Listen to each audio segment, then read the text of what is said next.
So in your testimony, you mentioned that the automated deposit requirements from DTCC came in at 5:11 a.m. Eastern, and it showed a $3 billion deficit, correct? I believe that's correct, yes. Okay. At that point, 5:11 a.m., did you have the liquidity to meet the additional $3 billion deposit requirement?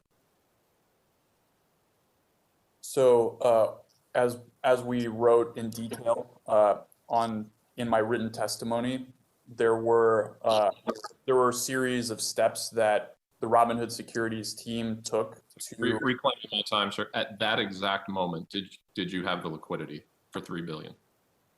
5:11 a.m. At that moment, we would not have been able to post the $3 billion in collateral. Okay. So when you said, and you've said this multiple times, that you did in fact have the liquidity and you didn't have a liquidity problem, at that moment in time, that is not necessarily true, correct? You had to take steps to get there. Congressman, we did have to, the Robinhood Securities team had to work with our relevant clearinghouses to adjust the risk profile of the trading day in order to meet our collateral requirements. Right. And in order to do that, your choice was to throttle trading to prevent your clients from being able to purchase in certain shares, correct?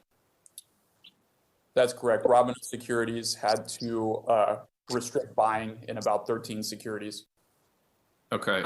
And if you had not been able to de-risk the profile or the portfolio, excuse me, you wouldn't been able to raise the money, get the VAR requirement and the excess capital charge waived to de-risk the portfolio, then DTCC would have stepped in and liquidated the portfolio, correct?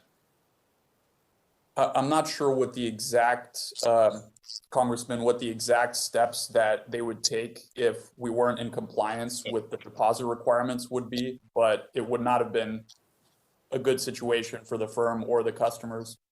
So reclaim my time. So the letter that Ranking Member McHenry submitted for the record, I would draw everyone's attention to. I'll just read this. If a clearing member fails to satisfy a margin call, it exposes other clearing members to risk and can put NSCC out of compliance. In a case of non-payment, NSCC may cease to act for the clearing member and liquidate its unsettled clearing portfolio. So that was definitely in the cards. For my constituents who are Robinhood clients, what would this have done to their portfolio if it would have been forced liquidation as a result of missing the capital call? Oh, well, Congressman, if there was forced liquidation, at the very least, it would have resulted in a total lack of access to the markets for your constituents. Not just to the 13 securities that we restricted buying in. Right. So this would have been an enormous catastrophe for Robinhood, correct? And the clients. That's correct. And not just Robinhood, but the over 13 million customers that we serve. Yeah, and I think that's really sort of the crux of the issue. So in a sense, I love your company because it does, when correctly managed, provide investment opportunities for individuals who are currently frozen out of the markets for one reason or another. At the same time, though, I believe a vulnerability was clearly exposed in your business model and perhaps in the regime that governs your capital requirements.